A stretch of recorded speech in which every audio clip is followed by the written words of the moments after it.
Nous allons parler du proxy pattern. C'est quoi le proxy pattern? Déjà, sûrement le mot proxy, ça vous dit quelque chose. Le pattern, ça vous dit aussi quelque chose si vous êtes développeur.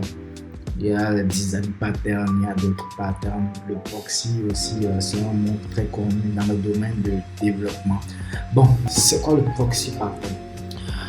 Initialement, les développeurs ont rencontré un problème qui fait partie des principes même de la blockchain. C'est que quand on déploie ou bien quand tout donné sur la blockchain est immuable, on ne peut pas le modifier. Une blockchain, c'est un ensemble de registres qui stocke les informations qui sont immuables, qu'on peut modifier. Du coup, quand on déploie un contrat, ce contrat est non modifiable. Cela constitue un problème parce que imaginez déjà, vous avez déployé un contrat qui gère des fonds et dans le futur ou après le déploiement, vous rendrez compte que votre contrat contient une vulnérabilité. Vous ne pouvez plus le mettre à jour. Durant longtemps, il y a OpenZippylink. OpenZippylink, c'est une entreprise qui déploie des contrats pour les utiliser. Donc, qui a travaillé sur un moyen de pouvoir remédier à ce problème et ils ont fait sortir ce qu'on appelle le proxy pattern qui va permettre aux développeurs blockchain de mettre à jour leur contrat. L'idée, c'est quoi? L'idée, c'est de créer un proxy qui va implémenter vers un contrat implémentation. Donc déjà, je vais expliquer à ceux qui ne savent pas ce que c'est qu'un proxy. Un proxy, c'est comme un contrôleur qui gère l'interaction avec un système. Donc ça existe dans beaucoup de domaines. Je prends l'exemple de l'informatique.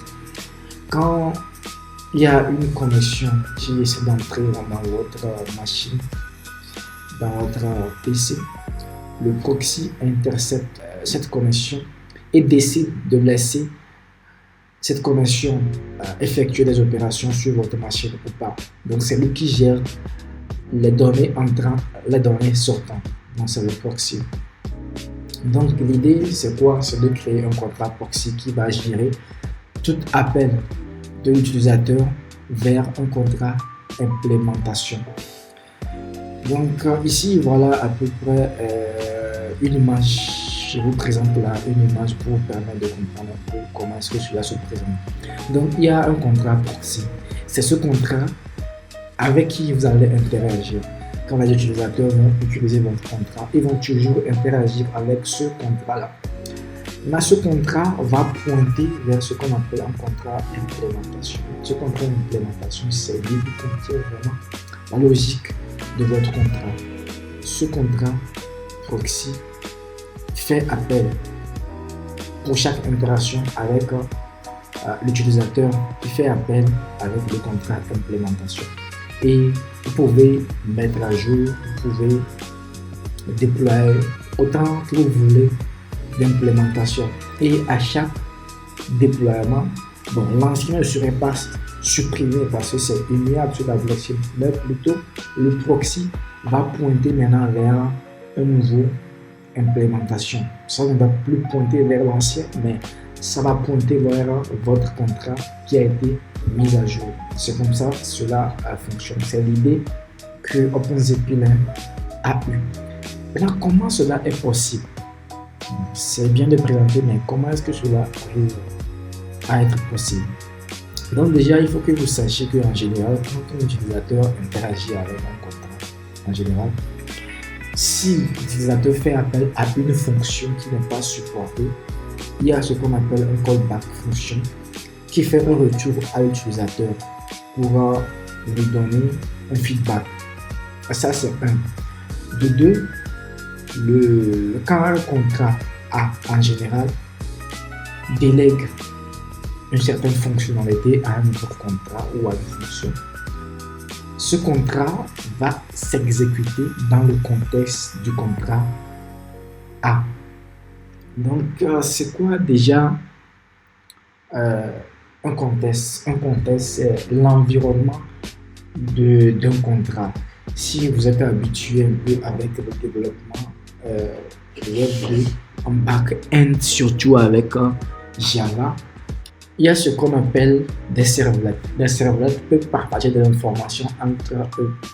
Supposons un utilisateur envoie une requête HTTP vers un servlet A. Le servlet, après avoir effectué les opérations, après avoir traité la requête, peut mettre dans son contexte des informations, puis l'envoyer au servlet B.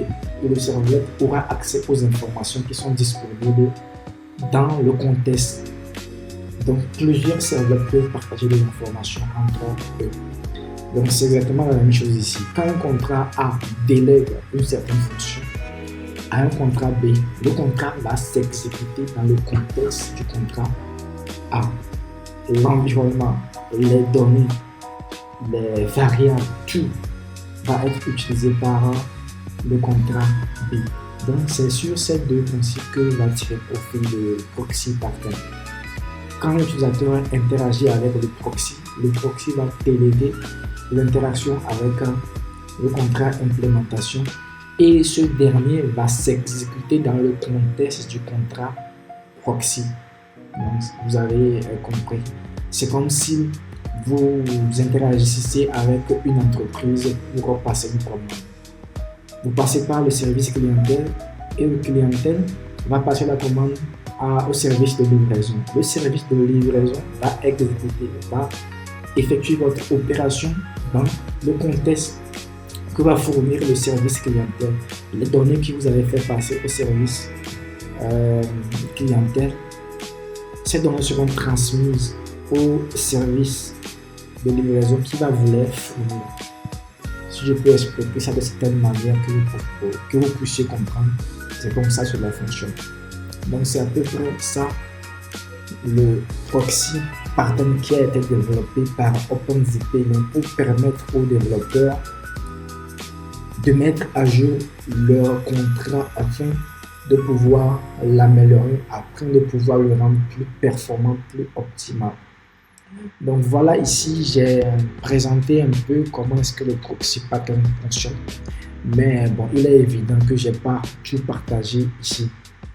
Parce qu'il y a tellement de choses sur le proxy pattern. Par exemple, pour mettre à jour un contrat, il y a des règles qu'il faut respecter. Peut-être une fois, je ferai une vidéo sur ça. Mais la meilleure manière de s'informer, c'est sûrement d'aller sur leur site officiel de OpenZP. Là, vous pouvez voir une documentation sur ce que c'est que le proxy pattern et les différentes fonctionnalités aussi pour l'utiliser.